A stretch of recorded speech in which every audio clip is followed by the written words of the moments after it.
Thokozane sanibonani dumelanga bushini endalo bulisa la inyanga YoMpedi inyanga yasegoli inyanga esebenza abantu mina ngathi kuwena uma ungifuna ngise 131 Marshall Street Johannesburg CBD la ngitholakala khona ila ngisiza khona abantu so lana ngiphatha umuthi wokuvula into zomuntu ngiphatha umuthi ukuvala into zomuntu uma kunomuntu ogangelayo I'm here for you kodwa ke namhlanje ngihambi ngedwa ngihamba nenyanga ngilande kude kakhulu endaweni yasePitoli ngathi hayikhona manje khehla Mahlangu kakade abantu bekufuna bele kubebuza ngawo bathi kanti Mkhulu why ungamlethi uMkhulu azozikhulumela ngokwakhe ngoba siyakuzwe izikhuluma ngaye but le ndoda le ayisondele so nangu baba Mahlangu bakwethu khehla lami ngabulisa abantu emakhaya sanibonani babukele emakhaya ukhuluma baba Mahlangu siyabonga khehla lami awungitshele umuntu omdala Baba Mahlangu ubani singambiza ukuthi ubani usukaphi umuntu oyenza muphi umsebenzi mhlambe uze lana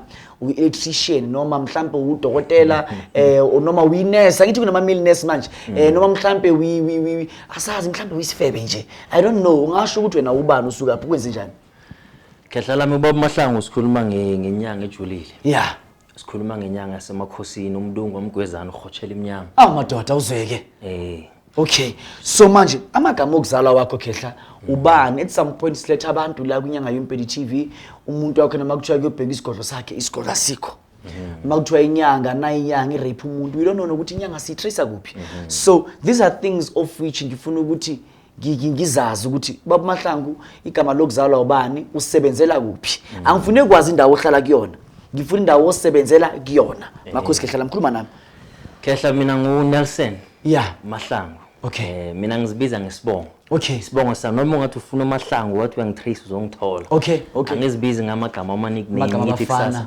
abafana abancane ngithi kusasa mangibalekile bese uyangifuna mina ngihlezi ngikhona ungabaleka kodwa ubhekile wena ngibaleka Khehla mina ngabizwa ithongo kusemabhizinisini la ngibiza ithongo la khuluma nami ngangalaleli okay Khehla ngakwazi ukufunda lesson ukuthi uma ngabe uyabizwa ithongo kumele wenze umsebenzi wethongo kumele uwenze la kukhipha emabhizinisini la ngikhipha emabhizinisini uma mhlawumbe kangilandisa ubuyenza ibusiness le kanjani ubudila ngani kakhulu umuntu omdala mina bengidila nge-digital marketing ne-business consulting ila ngiqhamuka khona kwesisikhathi ngithi mangiFika eminyangeni sengicakwa language ngoba mina ngispenda iminyaka eminingi kakhulu ngikhuluma isilungu oh my god ngibhizi ngalento zamabhizinisi so ilapho ebengisebenza khona benginama company awu2 so lama company asebenza nge-consulting so khona ama YouTube channel azekayo saba behind wona sawaqala sawakhulisa khona ama social media accounts sisawakhulisa ngalesikhathi ngisesebhizi kuleyo business manje ithongo la ngibiza khehla lami la kukhipha ithongo from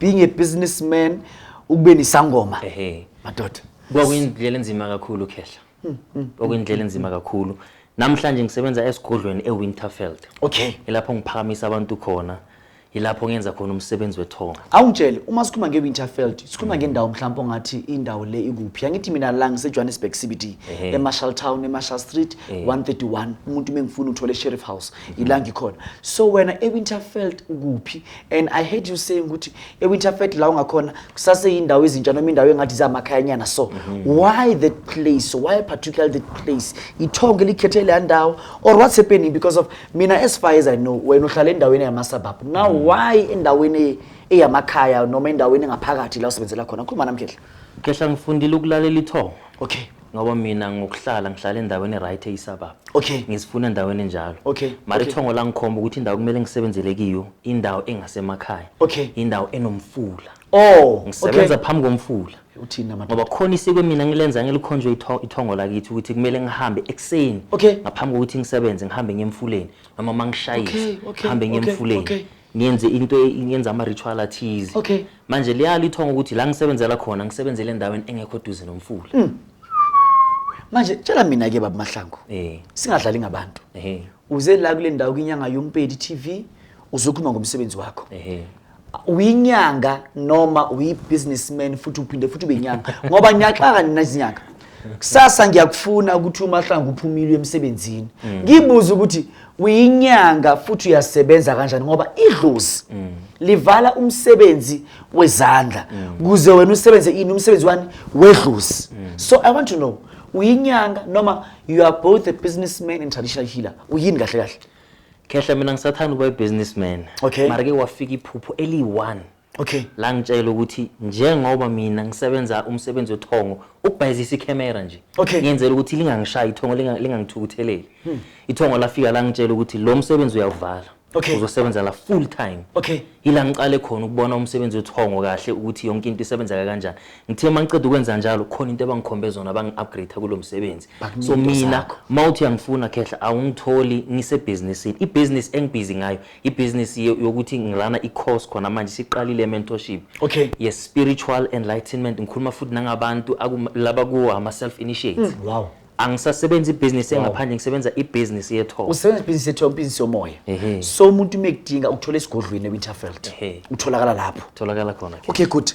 Baba Mahlangu, I want to know something from you. I want to hear this from you, from the horse's mouth. Abantu beyizwe. Jwali, nake ngake sasebenzisa howa, nake uyafela buye yabuloyi. Tshela mina. Uyabahlola abantu noma uyinyanga wavuka nje wathi uyinyanga ukwazi ukuhlola awuboni ungakafela leqo amabhayi yonke indawo lamabhayi angcolile noma uyinyanga ehlola noma inyanga ehlola utshele mina. Khehla kungaba iphutha ukuthi ngithi mina ngibamba umuthi ngipholisa umuntu ongazi ukuthi inkinga yakhe yini. My God. Oh. So ithongo lengikhomba inkinga yomuntu uqala ngaphiwa nesiphiwo sokuthi mangihleli nomuntu ngoba khona indayelo yaphuma ukuthi ngihambe ngemanzini yophahla.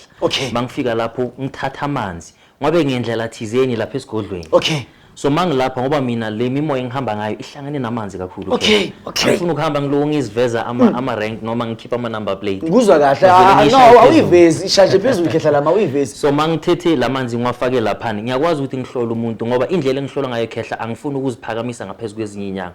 Kodwa ngiyahluka mina angiziboni njengomuntu ohlolayo okutshela ngobuthakathi aphinde futhi akutshele ngethongo lakini bese yaphelela lapho noma akutshele ngokuthi ama girlfriend ayenza ini. Uma ngikhuluma nedlozi ngibiza igama nesibongo somuntu ngibiza isibongo sakabo baba ozala lowo muntu noma ozala lowo muntu bese masiphakamisa amathongo bayavela Khehla bangicala ngezinto ekuyinkinga empilweni yakhe. So qala ke lapho bangikhomba zo bese uma ngiceda Khehla lami no wisdom engiphiwe yona ukuthi umuntu ngiyakwazi ukubonela naphakathi kwempilo yakhe into njenge path ekumele ayithathe. Hayi man, ngithi ngibangikhuluma nomuntu Khehla kufika into ukuthi bangitshela ukuthi lo muntu uma abhekwe abanye abantu kuthiwa ngathi akathathi kahle uyahlanya. Ngoba Khehla mina ngikwazile ukuthi ngihlale phansi ngifunde into ezinjengo metaphysics, ngifunde izinto ezinjengo astrology. Ngiyinyanga eunderstand izinto ngiyakwazi ukuthi ngikubekele zona kahle ngikutshele ukuthi impilo ime kanjani. Especially into zama career ngiyakwazi ukuthi ngiguide futhi because ngeke ngabheka ukuthi Khehla umuntu uzofika uthola ukuthi khona into obuthakathi empilweni yakhe. Uma ukhuluma nje ngobuthakathi umtshela nje ngeinsebenzo umtshela ngobuthakathi but umuntu wakhona for example umuntu ozela kuuthisha but as much as umuntu uthisha uyifundela awusebenzi lo msebenzi umtshela ngobuthakathi but awumuguide ukuthi in order for you ukuthi ufike endaweni yakho kumele uhambe kanje. Wabona mina ngifuna inyanga efana nawe. Nake rate ngaka ifocus buloyini ufocus buloyini akhume ngobuthakathi umakhelwane uyabona ngutshela ukuthi twa lezi inyanga lezi abaze CC mina understand amaze CC azinyanga noma sokwenze njani so lokuze CC yavula we siyacela babulihanyane vula inkonzo yena amaze CC sesenza izangoma umuntu umeye kumaze CC la wazibiza ngezangoma umuntu wakhona uze umuntu athi mana chokolosi na chokolosi ajike futhi ngibona umthakathi na inyoko yangena endlini lo muntu lo ukuhlola izinto ezi100 ngesikhathi esi1 now umuphuma kule nyanga le you don't know ukuthi inyanga itheni kuwena. Umuntu akutshele ngenyoka akutshele ngotikoloshi akutshele ngoantu wakho akutshele ngomalumekazi akutshele ngomakhelwane la bantu bonke bayakuthakatha. Ajike futhi umuntu akutshele ukuthi ikhona into ekulala ebusuku engathi isipoke ivuse emathuneni so izwa we1 unetikoloshi umakhelwane uantu wakho umalumekazi those kind of things then afterwards akubasele futhi ngenyoka ngaphezulu then ajike futhi athi kunento isifulani hamba ngaphakathi kuya lento lemuhleli uzwa ngathi la ukhakhaye lakho lithi so uyipotse ukuthi qiniswe ngempela umuntu angahlala into zingaka A1. You get my point? So it's better ngendlela okhuluma ngayo ukuthi umuntu uyamhlola uphinde futhi enze guide. This is the thing of which you need. Qhubeka Khehla lami. Khehla i-consult mina umuntu makeza kimi angithi ngiyamhlola ngibuza for consultation. Oh my God. I-consultation isikhuluma ukuthi simhlolela impilo yakhe bese masiceda simupha i-spiritual guidance. U-overcome kanjani inkinga ohlangana nazo spiritual. Oh my God. Bese uma siceda lapho simnikeza i-counseling umuntu uza elimele Khehla.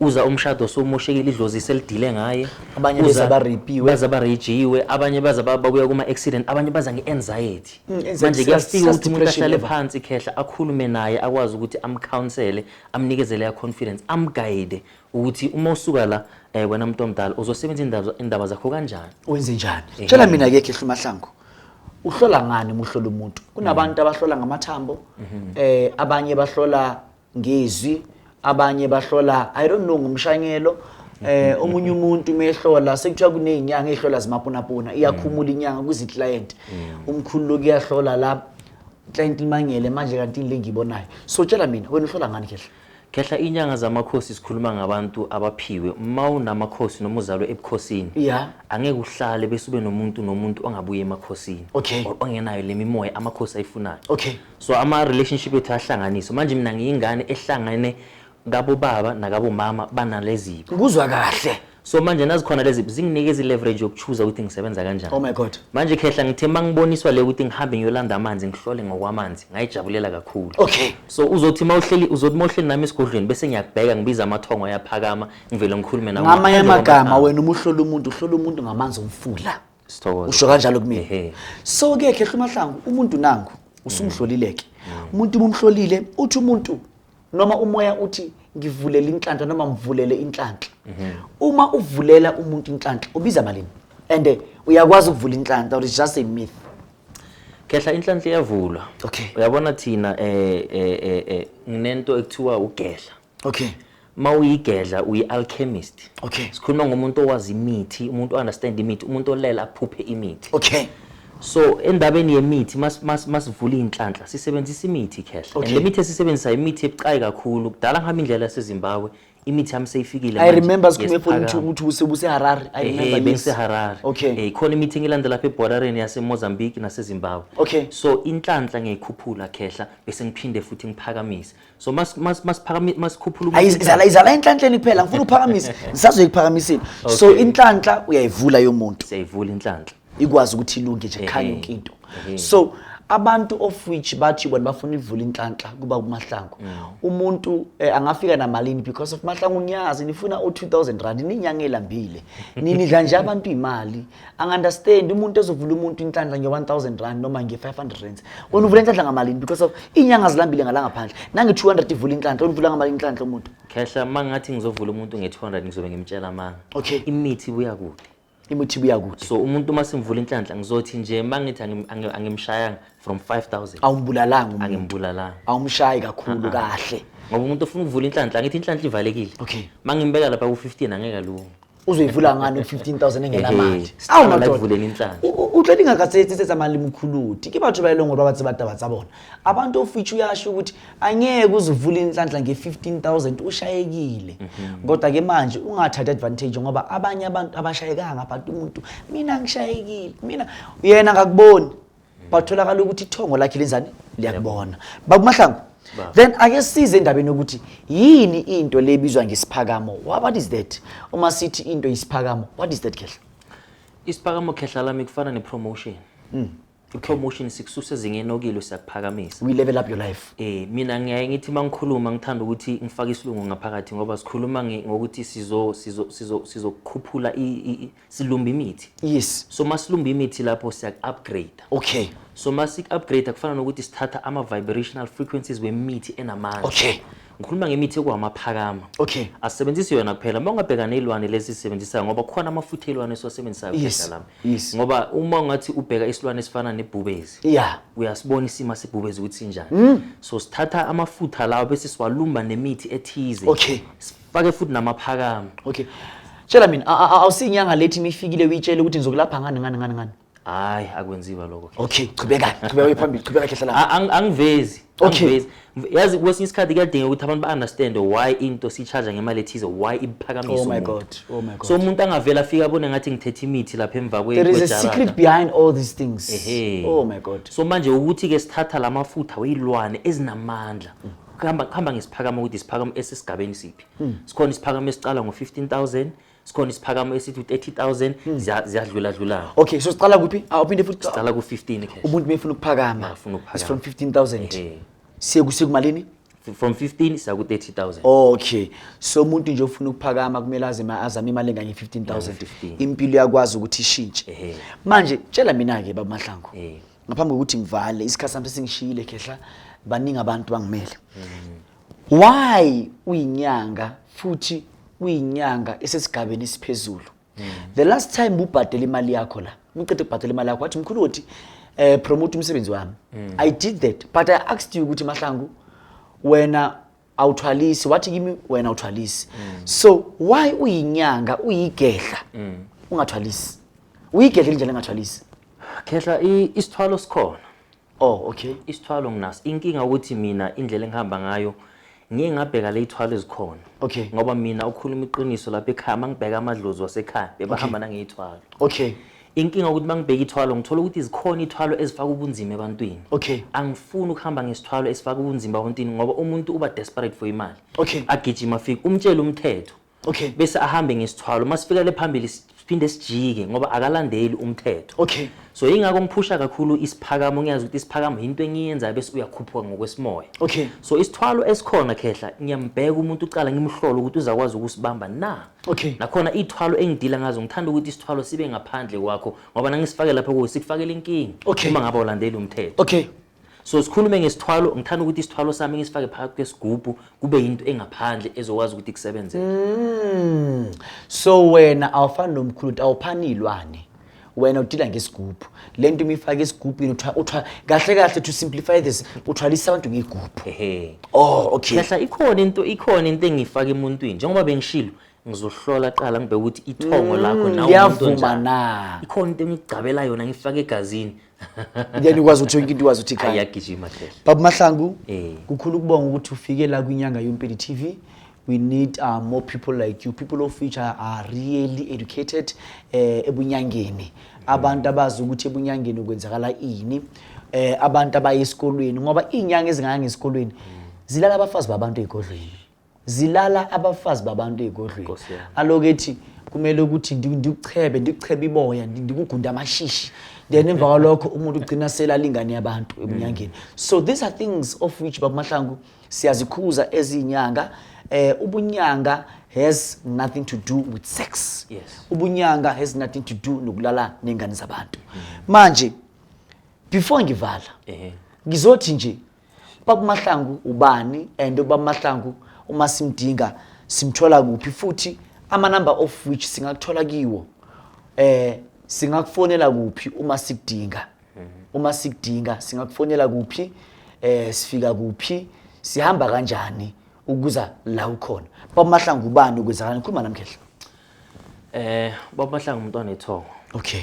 Mina ngizibiza ngomntwana ethongo ngoba bengalifuni ithongo ngal-understand. Yeah. But njengoba ngi-understand I'm very passionate. Usho ukuthi Sunday awuye esontweni wena? Hayi cha ke. Mawukhuluma ngeBhayibheli siyacabanga. Oh, awuzwani nalokho wena? Hayi cha. Usho ukuthi ubugedla lo wabufuna eBhayibheli. Abufuna esonto.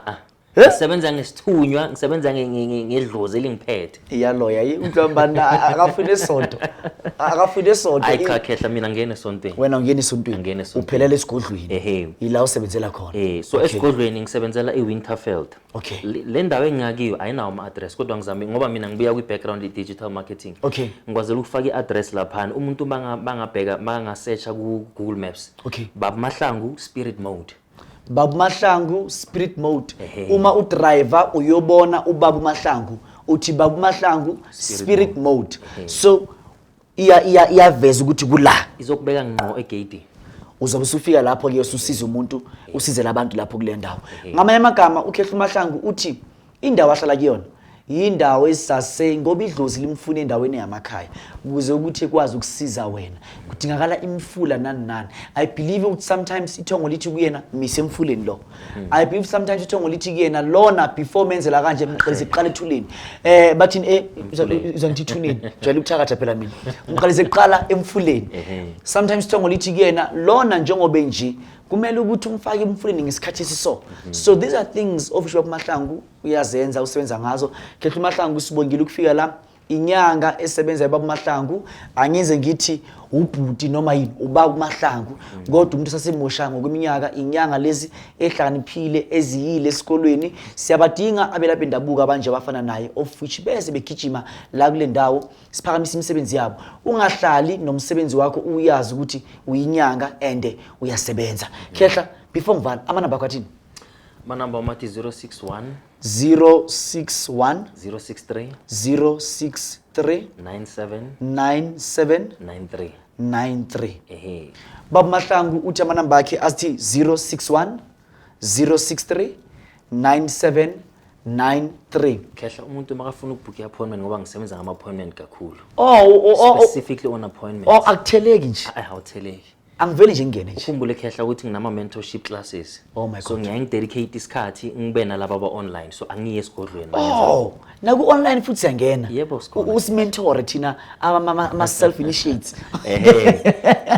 so information yonke la ikhona ku info@spiritmode.net ila umuntu angafaka khona ne-appointment bangabe ufuna ukubona Baba Mahlangu baphindele khehla info@spiritmode.net info@spiritmode.net uyajagere nna ke molobedi nna khiaba nka sere nka se ditse nna ke bitsa selobedu info@spiritmode.net yajo ngadowa gare.net akere nna ke mopedi bakwethu boya kakhulu bantu Baba Mahlangu kwinyanga YoMpedi TV imoto aziqonde kuyena wena umuntu ozwe ukuthi lo muntu lo inyanga uyasebenza now you can read ukuthi lo muntu lo inyanga uyasebenza udinga nje wena ukuthi ufike phambi kwakhe azokusiza akuvulele izinto zakho khehla before vala imali yokuhlola sihlola ngemali nge2 noma nge5 maziwe cha ngama2 ngizoba referele kubo profeta mina ngihlola nge500 njengoba ngishilo mawuhlola khehla i-spiritual guidance spiritual consultation and i-spiritual guidance ne-spiritual